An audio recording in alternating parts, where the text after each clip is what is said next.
Spannung und Abenteuer hier auf der Insel Pony beim Let's Play von Pokémon Sonne und einfach willkommen zurück. Ja, in der letzten Folge haben wir hier noch ein bisschen den Canyon erforscht, den Canyon von Pony.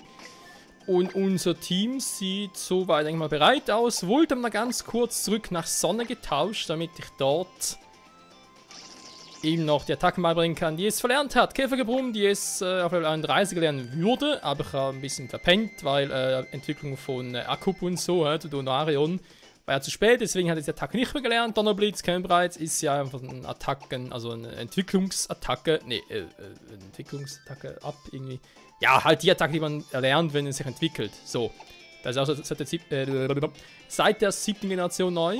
Luftschnitt ist eine Level 1 Attacke, deswegen Herzschuppe hier und für Käfergebrumm halt auch, damit wir halt geile Attacken haben. Ihr seht schon, es ist alles speziell. Ich könnte theoretisch eigentlich auch irgendwie ein Wahlglas drauf so spielen. Aber allerdings auch nicht, deswegen Fokusgurt, weil es momentan noch nicht sehr viel aushält und je nachdem können wir mit Voltwechsel, ja, generell einfach halt noch kurz Schaden rauskloppen und wieder austauschen. Weil meistens der Gegner ja schneller bei bloß 51 Initiative. Nicht gerade sehr viel. Ansonsten Salamandra hat das Toxium-Z, weil ich denke, vor allem eine Z-Toxin könnte durchaus wehtun. Und vor allem mir helfen. Eiswächter wie gewohnt mit Expertengurt. Ja, ich weiß, Verfolgungen hier, aber wir müssen mal gucken, was er machen kann. Idefix wie gewohnt Petrium Z von Steinkannen, den trefft er endlich mal mit dem Scheiß. Trefft er sonst nie. Nicht wahr? Goblins ist auch nichts Neues bei ihm. Vor allem wegen Critten hier und so, ist auch nicht verkehrt. Und Kaipora momentan kein Item mehr, allein wegen Akrobatik. Ist der einzige Grund. Und jo, ich würde sagen, weiter geht's. Donarion bleibt vorne, wie bereits erwähnt. Und ja, Canyon Abschlussspurt, was es aussieht. Bereit für die Ass-Trainer. Und Veteranen. Und sagen sie, werden wir die Besten sein. Ich werde der Beste sein, so gut wie keiner war. Ich schnapp sie alle ein, ich kenne die Gefahr. Ist Eis am Alter, nicht Ash. Naja, was sollst du?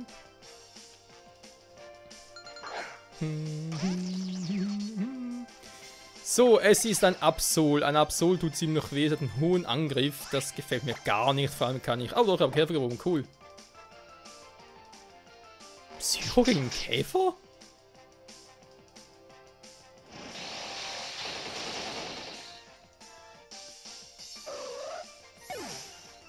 Jetzt, hä? Der Psycho-Klinge, ich meine, er hätte auch Nachthieb einsetzen können, klar, es, Unlicht wirkte gegen Käfer nicht wirklich besonders, aber es wäre immer eine andere Option gewesen. Und vor allem hätte er Stab drauf gehabt. Psycho-Klinge. Oh, Lapras, das ist natürlich Wasser, Eis, ja, ich versuch's mal. Okay, kann er vergessen. Den kill ich so schnell nicht. Oh, doch. Gar nicht mal so doof. Eis. Sie war schon mit Eis gegen Käfer. Wir werden es gleich erfahren. Ja, scheiße. Da hab ich's überschätzt. Das tut mir so weh. Ich denke mal, er ist hier perfekt. Ja, ich habe noch E-Petal ausgeschaltet. Weil es nicht mehr nötig ist. Hydropumpe. Oh, das wird wehtun. Ja.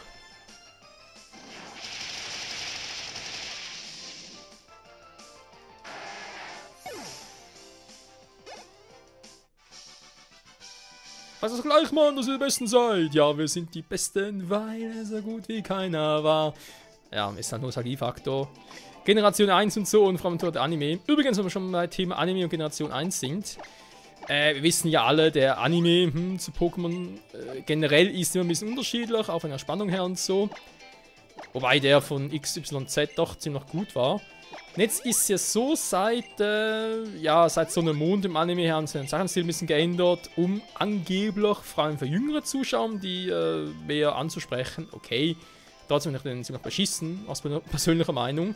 Jetzt ist es allerdings so, der Stil bleibt beibehalten und Ash ist in Alola unterwegs und dort ist sowieso wegen seiner Rolle und so, er ist da irgendwie Schüler in der Pokémon-Schule und so, oder macht es auch Dienstwanderschaft und so, aber storymäßig eher momentan so mau, keine Ahnung, was man da irgendwie so bringen soll.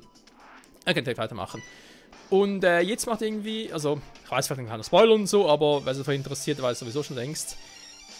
Irgendwie in den nächsten Wochen gibt es irgendwie so ein Anime-Special-Marathon, also sprich einer sowohl für Pokémon, für One Piece gibt es irgendwie auch ein Special, einstündiges, bei Dragon Ball auch, überall ist irgendwie was Besonderes dabei. Und bei Pokémon macht offenbar Ash einen Ausflug zurück nach Kanto und trifft Misty und Rocco. So wie halt, okay, Bedrohung machen wir nicht viel. So wie zum Thema, ich habe gar nicht volle KP, ja super. Ja, ebenso viel halt bezüglich halt, was wollte ich gerade sagen, halt, genau halt. Halt! Wegen Nostalgiefaktor, erste Generation und so weiter. Ich meine, hey, es ist Misty und Rocco, das alte Dream Team ist back. Was seltsam finde, ist Misty und Rocco die gleichen Klamotten haben wie damals in der ersten, also im ersten Anime. Das ist ein bisschen verwirrend. Heimzahlung. Ist Heimzahlung eine Normalattacke oder eine Unlicht? Ich bin nicht ganz so sicher.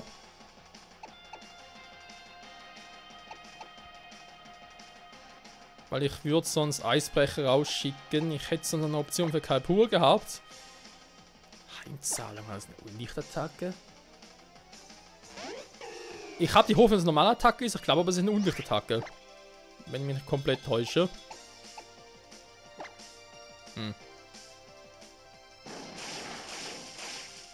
Crit, kein Crit.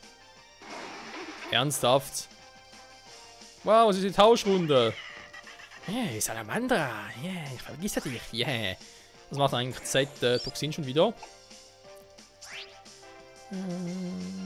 Von uns Runde stärker. Plus Verteidigung plus. Oder so ein cool. Aber das hier.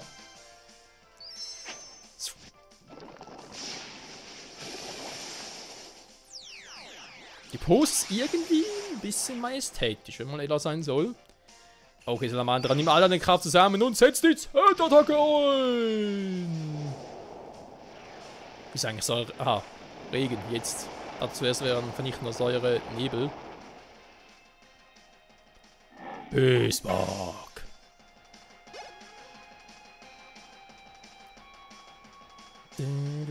Ein Fujal. Aufgepasst, Freunde, das Teil hat Pflanze, Kampf und Flugattacken. Er ist vor allem unglaublich stark in der physischen Angriff. Aber ja, wenn es im Feuer gibt, kann uns überhaupt nicht effektiv treffen. Also, aber wenn er schneller ist, was er natürlich nicht ist, gut. Hätte er, glaube ich, trotzdem keinen Schaden gemacht. Also keinen. Kaum, Und Salamandra geht über sich hinaus. Level 49. Es läuft doch. Alles Gegner, bei denen direkt drin bleiben kann mit Salamandra. Wie geil ist das denn bitte? So, das ist ja Stahlflug. Stahlfee natürlich. Oder Fee-Stahl, keine Ahnung. Die Reihenfolge ist eigentlich total egal.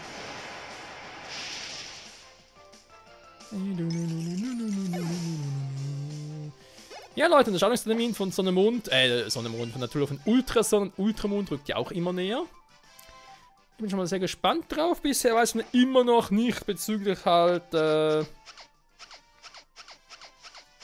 im genauen Setting und so, wegen der Story. Es gibt so mittlerweile, man hat glaube ich 1, 2 neue Bilder gesehen, es gibt so ein Gerücht, dass man irgendwie eine Arena gesehen hätte, die ähnlich der von Major Bob aussieht, also eine City in Kanto halt. Und ganz ehrlich, ich meine, klar, wir hatten schon mal ein Remake mit Feuerrot, Blattgrün. Und klar, im Remake von Gold Silber, sprich Hard Gold Soul Silber, kam ja auch nach Kanto zurück. Aber generell, ich meine, warum eigentlich nicht? Ich meine, es könnte doch trotzdem noch sein, wir wissen ja aus Sonne-Mond, dass Lily am Schluss ja, nach Kanto geht. Und ich meine, warum eigentlich nicht? Dass halt Ultrason und Ultramond doch nach dieser Generation spielen, sprich nach Sonne, nach Mond. Und wir dementsprechend nach Kanto könnten. Ja, von 3DS, so dieser schicken Grafik und so, und wo alles ein bisschen neuer ist und so, 3D-mäßig. Nach Kanto gehen wir natürlich auch schon cool. Wir haben auch wieder mal ein bisschen das Arena-Leiter-Feeling, weil es ist ja doch ein bisschen verloren gegangen und viele mögen es auch nicht ganz so sehr, also viele Fans nicht, sind eher so auf dem Arena-Leiter-Trip. Oh, wir haben eine Fee. Eine Fee, Krambul ist so eine Fee. Ja, also ich glaube, ich muss was Sonderblitz machen. Natürlich kann ich ausweichen, aber er kann eh nicht viel. Oh, das muss er wieder revidieren. Ah, sehr gut, er paralysiert. Das kommt mir perfekt gelegen. Weil kann ich austauschen. Da kommen wir wohl schneller so.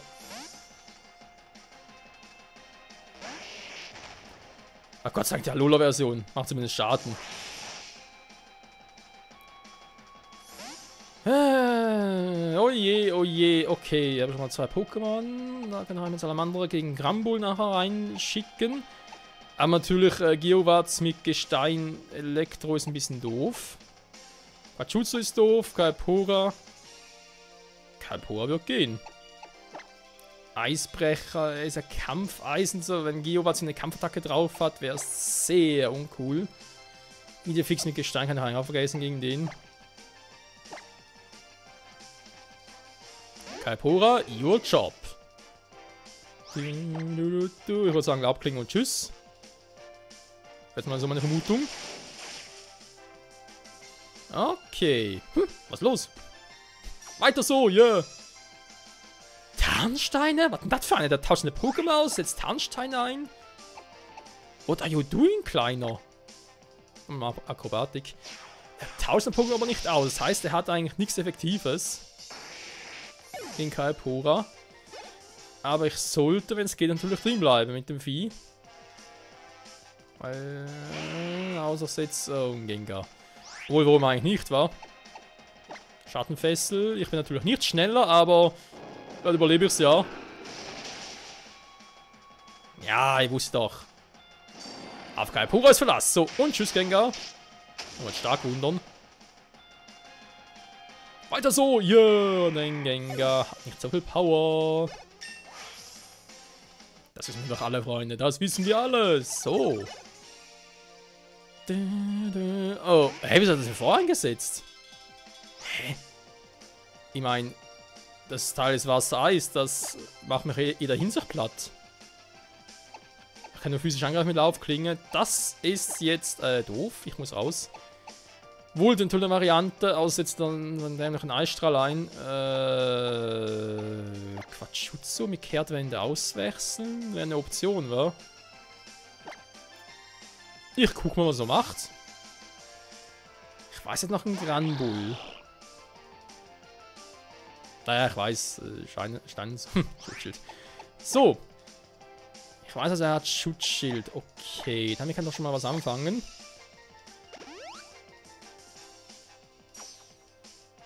Gut, Stachler macht es bei. Ist nicht so schlimm, weil wir können eigentlich nachher für Volt austauschen. Volt hat ja Schwebe drauf, deswegen macht Stachler keinen Schaden. Allerdings machen das Vieh jetzt auch ein bisschen Kopf zu brechen. Warte mal. Stachler, Schutzschild. Das heißt, er macht jetzt nur das Schutzschild, wa?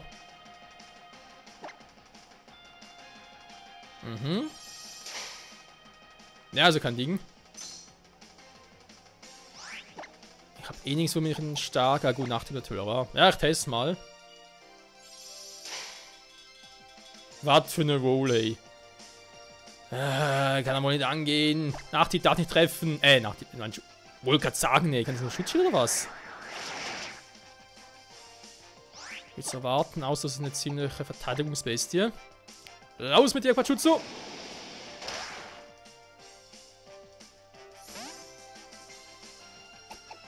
Und Zeit für den guten Volt. Das macht jetzt wieder Stachel, oder was? Stein kann der Wirt wehtun, das ist Gesteinsattacke. Oh, das wird auch schmerzen. Geht aber. Vor allem macht immer wieder ein bisschen einen anderen Quatsch. Mit Stachler und Schutzschild. Das heißt, wir können jetzt rein theoretisch mit Volt ihn doch platt machen.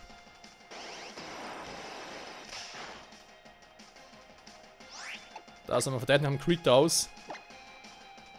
Aber sehr verdammt. Oh. Schutzschild, please.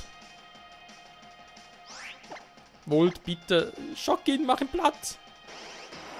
Er ist erst schneller. Ja, Volt ist halt nicht der schnellste, wa? Müssen wir mal so zugestehen. So, jetzt bitte weg. Dankeschön.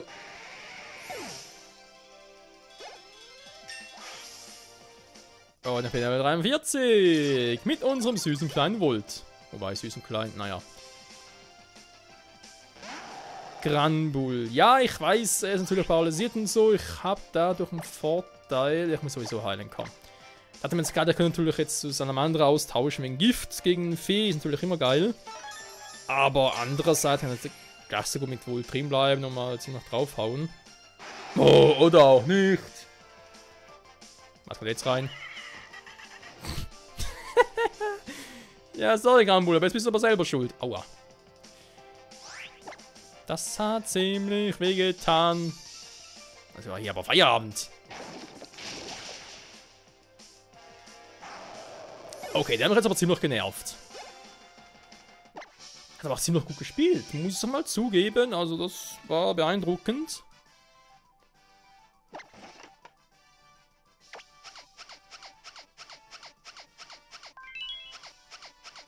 So, ich kann es auch machen.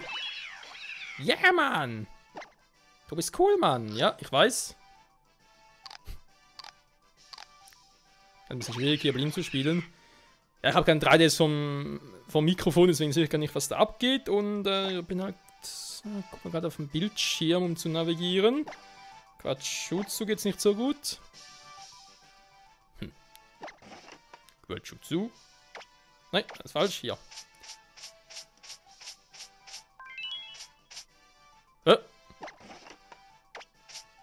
Die Bürste hat sich aufgebraucht. Der Part hat sich aber am Ende zu. Warum sind die Parts immer so schnell weg? Quatschutsu-Style! Natürlich, hat natürlich ganz kurz noch zu Volt, der hat noch gar nichts bekommen und so, das ist nicht cool. Die kriegen mir anguckt, so wegen. Mach mich sauber. Mach mich sauber.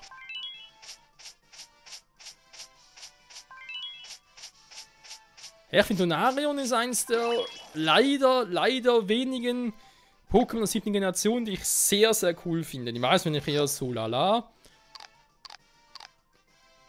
Ein paar Ausnahmen, dazu gehören da eigentlich die Starter auch.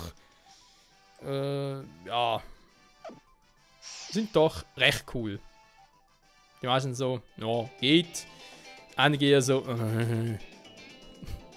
naja. So, Prüfung, jetzt Prüfung, Time und so. Erstmal ist Heilungstime, würde ich mal sagen.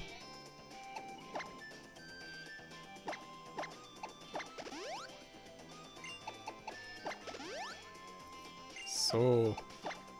Übertrank noch für Kaipora. So, ich weiß, was auf mich zukommt, Leute. Das Problem ist, ich habe nichts Effektives dagegen, außer halt... ja... Also abspeichern? Nee. Und ein Eisbrecher. Aber... Naja. Uff. Waffen sind wirklich meine Stärke, entschuldige. Puh. Bis zum Podium ist es nicht mehr weit, Michael. Lass mir deine Pokémon heilen. Nein, ich hab's gerade getan. Du kommst immer zu spät, Lilly. Ein Trainer ist auf deine Pokémon angewiesen. Die beste Sinn geht es um ihr Abenteuer, kann er mit ihm bestehen. Wow. Also, aber noch nie gemerkt. Jedem Kennen von Pony muss es doch auch eine Prüfung geben, oder nicht? Psst. Ja, ohne Captain eine Prüfung. Hm. Auf dem altertümlichen Steinmonument ist mit viel Mühe eine Inschrift zu entziffern. Vor dir liegt ein Ort der Prüfung.